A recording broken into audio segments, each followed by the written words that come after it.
Good morning, everybody. Good morning. Who wants to go first? I'll ask, do you plan on ramping up or does the administration plan on ramping up deportations to El Salvador? And how many people do you want El Salvador to take from the United States? Well, as an example, there are thousands of either trained Nicaragua members left in this country or their affiliates and associates. So obviously some portion of those will be going to El Salvador as part of our effort to eradicate this foreign terrorist organization from the United States. But there's no upper limit to the agreement. We're going to continue to send foreign terrorist aliens to El Salvador as well as to many other countries. I think you were first, I think. Is the president asking President Bukele today to send Mr. Abrego Garcia back to the U.S.? Well, again, to be very clear about this, the Supreme Court ruled that the district court cannot, obviously, compel us to conduct diplomacy or foreign policy with another nation. And so they overturned the district court order. And they said very clearly that the district court, it was actually a unanimous ruling, overreached in that ruling. I'm not going to reveal any head of state conversations or conversations at the State Department or the lower level. But the important point that we all agree on is that he's an El Salvadorian. That is his country of nativity and citizenship. He is an illegal alien in the United States. He has no lawful right to be here. He was issued a final order of removal from this country.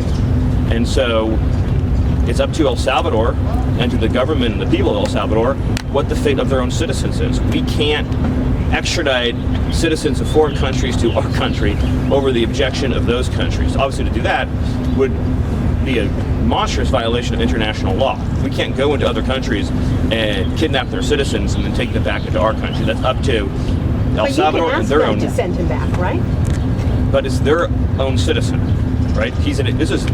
So remember, this whole entire conversation has been wrong from the beginning because nobody was mistakenly deported anywhere. That's like the big fact that most of you have gotten wrong.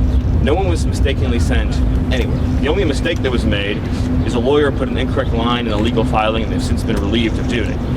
He is El Salvadorian. He is an illegal alien. He was deported to El Salvador.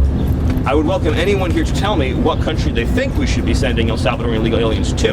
Didn't the judge order that he not be deported to El Salvador 5 years ago? So what you're referring to is an immigration judge. So that's Article 2, not Article 3. So there was no Article 3 restraint on his removal. A withholding order or a cancellation of removal order, first of all, as I'm sure you know, does not eliminate the deportation order, right? We all agree on that. So his status was he's an illegal alien who's been ordered deported, which means he can be indefinitely detained and removed to any other country in the world, right? He can be sent to literally any country on the face of the earth. But the preference, general matter, is to deport someone to their home country, right? In this case, El Salvador. Because he is a member of a foreign terrorist organization, withholding orders don't apply to FTOs for obvious reasons.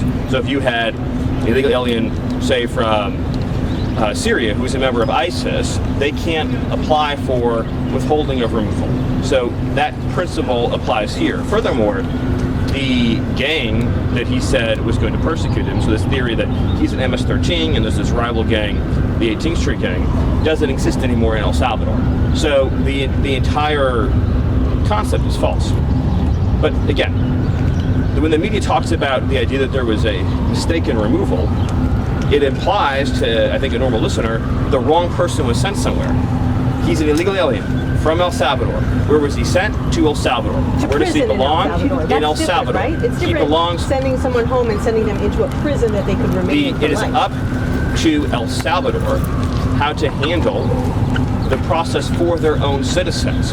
Again, what you seem to be asking us to do is to change the government and the laws of El Salvador. So if we deport somebody back to, for example, Syria, should we be closely involved on a day-to-day basis with the Syrian government, detailing that person's life and future? If we deport, say, 100,000 people back to Haiti, should we open a case file on each of those 100,000 people and ask every day, what's their housing situation? What's their healthcare situation? What might they need? What might they want? Once someone's out of our country, that becomes the problem of their host country, not our country. These people chose to invade us. So there's a lot of concern from the corporate media about the invaders, but they chose to invade us. it's our responsibility to return them back to where they came from or another country willing to take them. Stephen, Stephen, is the president going to ask for him to be returned to the United States or not? Like, yes or no? So first of all, it's not a question for me to answer, but I think that the assumption that underlies the question is what needs to be corrected, which is that there was no mistake that was made. He was sent. Let me ask you. So, what do you think would happen to him if he came back to this country? As your understanding of immigration laws, what do you think would happen? But I'm just asking at this point about whether you're asking a lot of questions. The president. You're all ask asking a lot of questions about this, and you all seem to care about it a lot. So let's see if any of you have researched anything about this issue at all. Can anyone here tell me what would happen to the illegal alien from El Salvador if he came back to the United States? Does anyone here know? Does anyone want to guess? Any of you? He could be with his family. Does any of you know the answer to the question? Legally, what would happen if he came back here? Does any of you know? Any of you? Do you really believe the Supreme Court? I'm talking Do you now. really believe the Supreme Court doesn't? I'm talking now. Doesn't think he should be returned? Why was it unanimous? You're done. Does any of you know the answer to the question? Does any of you? You've been talking about it for days. You all would deport him again, no? He would be arrested. Okay. He'd be put in confinement. He would be deported the second time to El Salvador again, because there's no withholding order for an alien who's a member of a foreign terrorist organization, number one. Number two is the gang that he's a member of doesn't exist in El Salvador anymore. So what you're asking for is to be deported twice. But additionally, if we chose to just pretend that the withholding order was real, he would be deported to a different country. So, for example, he could be deported to Egypt. So I'm just trying to understand, is it your view, in other words, you have to find a country that would be willing to take a MS-13 member from El Salvador. So I'm trying to understand from you all is, so if he came back and under our laws, he was then deported to Egypt or to Somalia, would you then be saying, great, I'm so glad that you deported him to another country? Is that what you'd all be saying? But do you understand our immigration laws at all? But the premise of your question, gentlemen, yes or no? the return, guys, do you know the difference between a deportation order and a withholding order? Do you know the difference? Any of you, please. Do you? Well, we're not in the government. But you couldn't even spend 72 hours over the weekend learning the distinction, even though you've been writing and talking about it this whole time. Stephen, we're not going anywhere. On the gold cards. Just raise your hand. Does any of you know the difference between a deportation order and a withholding order? My question is, how do you know that he is a member of MS-13? The White House has repeatedly said, according to intelligence. By the way, according to our government and his government. In other words, his government has confirmed with their own intelligence that he's a member of MS-13. First of all, do you dispute that he's an illegal alien? What's that? Do you dispute that he's an illegal alien? No. Okay. And do you dispute that as an illegal alien, we have the right to deport him? Going through the process. He went through the legal process. So I want to be very. What I'm getting from this conversation, which is educational for me, is that not one person in the media knows the difference between a deportation order and a withholding order. Is that a fair statement? You're learning about this all for the first time right now? I guess so. Okay. So the deportation order means the judge has said he must be deported from the country. He has no right to remain here any longer. He must be removed from the country. So his only options are to be deported to his home country or another country. That's it. There's no other option. He doesn't get to stay here. He doesn't get to live here. He has no future here. He has no right to be here. He's an illegal alien. So when you keep saying return, because you've been spun up by the open borders advocates, you all seem to be operating under the illusion that he would be able to come to the United States and just continue to live here illegally. That's not an option available to him.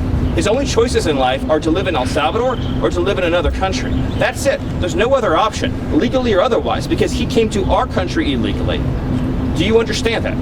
Stephen, can I ask, as a matter of policy, does the administration believe that immigration judges, because they're under DOJ, that their orders can be overruled by what the administration wants? Is that a general matter of policy? Well, actually, so specifically, the Attorney General has authority to overrule the immigration courts, and that's actually by statute, yes. Other questions? Stephen, on the gold card, the President and Secretary Lutnick have suggested they're lining up applicants already. How many people do you expect to be tagged to this program when the President announces it this week, if he actually announces it this week? I'll let Secretary Lutnick provide that update, but I appreciate that. The White House administration is going to deport 1 million And much more than that. Much more. Stephen, also of the 10 alleged gang members that Secretary Rubio said were sent Yes. to El Salvador over the weekend, what sort of due process did they get as mandated by the Supreme Court? Well, you're talking about the alien enemies? Yes, the alien. So first of all, a number of those are MS-13. So again, those are just standard removals of El Salvadorians to El Salvador. And What evidence did you provide that they were MS-13? Okay, so we seem to be confused about this. Illegal aliens from El Salvador, again, get deported to El Salvador. Do you all appreciate that like tens of thousands of El Salvadorians have been deported to El Salvador? You seem to be under the impression that El Salvadorians living in our country illegally just get to stay here. They don't. They get arrested and deported. Then the fact that they're MS-13 just puts an extra priority on our deporting them. But we would deport someone to El Salvador regardless of whether or not they were MS-13 if they were here illegally. That's just an extra, because of the priority on public safety threats, we're emphasizing the removals of gang members, in this case, foreign terrorist organization gang members. But as to your other question, they went through all of the due process, as you would call it, that is required by law. So, but I just want to, what I find so mystifying is that I've been talking to you all for a very long time. I legitimately, in my entire, going back years actually, in my entire professional life, I've never received this many questions from the media about an American who was raped or murdered by an illegal alien. Legitimately never. And all of you who are enjoying your lives and doing quite well, if you had children and you were living near any of these people, you would move away immediately. You would call the police immediately. You would call us and ask us to make you and your family safer immediately. And you thank your lucky stars every night that you have enough means and enough money not to live in communities where, say, illegal alien pedophiles offend and reoffend and keep reoffending and keep reoffending. There's an expression there, but for the grace of God go I. The Biden administration apprehended 2 illegal aliens from Venezuela. They were trained to Aragua. A lot more than 2, but the story I'm telling is 2. And they decided they were entitled to an enormous amount of due process. And they didn't feel they had enough evidence to just deport them right away. So they put them on a monitoring system known as supervised release. You're familiar with this case. But a few weeks later, they kidnapped a young girl named Jocelyn Nungri, who was 12 years old at the time. I'm sure you've seen pictures of her. Just the most perfect girl you could possibly imagine. And her mother loved her very much. She was tied up, savagely beaten, stripped naked, tortured to death, murdered. Her body was dumped into a lake. So she didn't get any due process, but I'll tell you who did are the 2 illegal aliens from Venezuela who stole her forever. And there's stories like that all over the country. We just arrested a pedophile illegal alien who is being shielded by Sanctuary City, who's been charged in 20 sex crimes against children. None of you, any of you have had the chance to spend time with victims' families whose children have been raped or whose wives have been raped and murdered. But if that doesn't break your heart, nothing will. And I know that we have some people, like Taylor Lawrence, who fantasize about assassinations and things like that. But in the civilized society, the power of the state is used to keep innocent people alive and to keep innocent women and children from being hurt. This administration is never going to apologize for using the power of the state to keep men, women, and children from being savagely murdered and beaten. If we release known and suspected MS-13 and trained to Aragua, and then there's another Jocelyn Nungri, then whose responsibility is that going to be?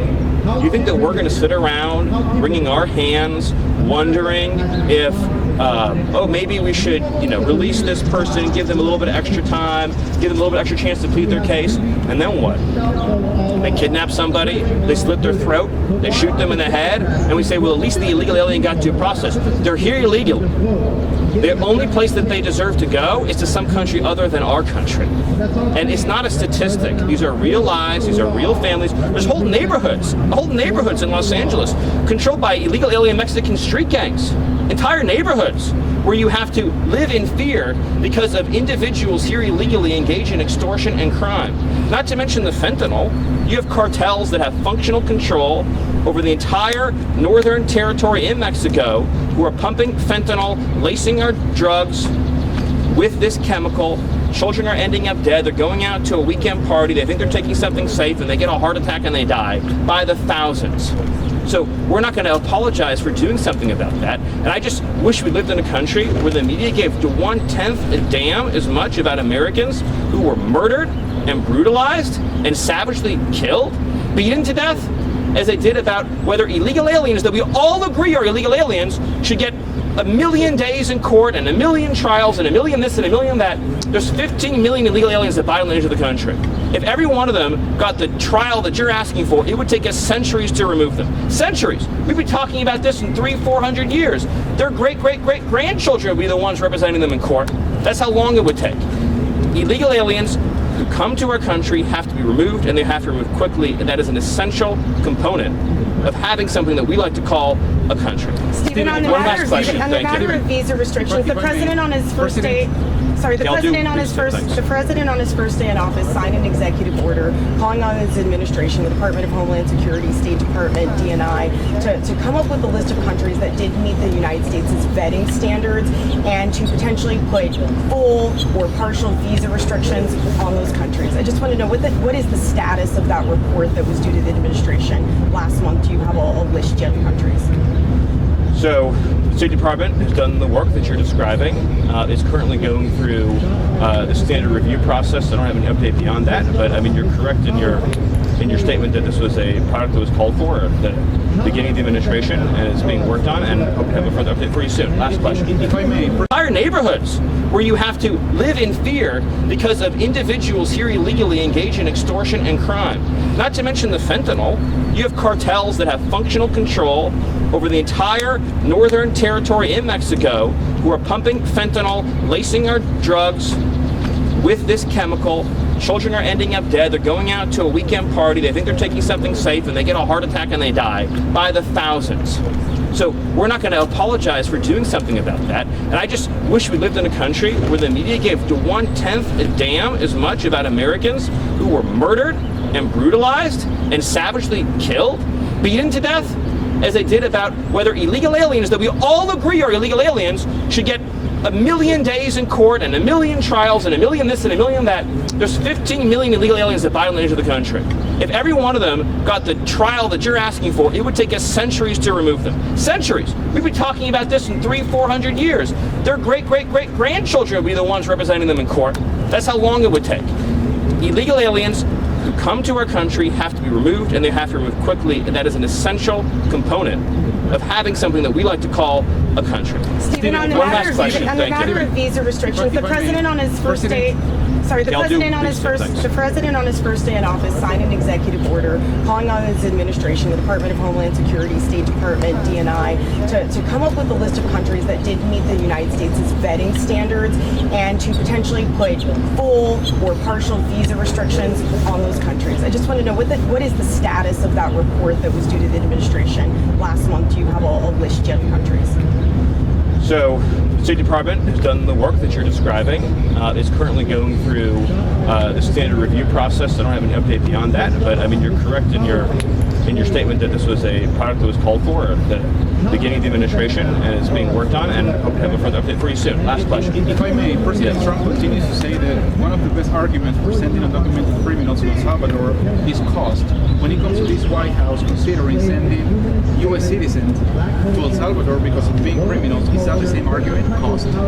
So the El Salvadorian deportation program is for illegal aliens, but I would also say that on the cost point, what we're referring to is the fact that long-term incarceration in the United States, probably costs like 100x what it costs to send somebody to El Salvador. So that's in other words, if an illegal alien commits a crime in this country and then has to go into our judicial and penal system, I don't know the exact numbers, but I'm assuming it's probably like 100x cost. But I'll just close by saying the amount of lives that we've saved since we showed up by shutting down the border, since President Trump issued his executive orders and began deporting criminals, is already in the thousands. And by the way, we've been out looking for the 500,000 children that Biden trafficked into this country. The stories we've already uncovered of sex trafficking and labor trafficking and child abuse is beyond imagination. 500,000 minors were smuggled into this country under the last administration, and the administration not only didn't do anything to prevent it, in every way they funded it, subsidized it, facilitated it, supported it, contributed to it, that if any American citizen did these things, they'd be in jail for life. Thank you. So that means that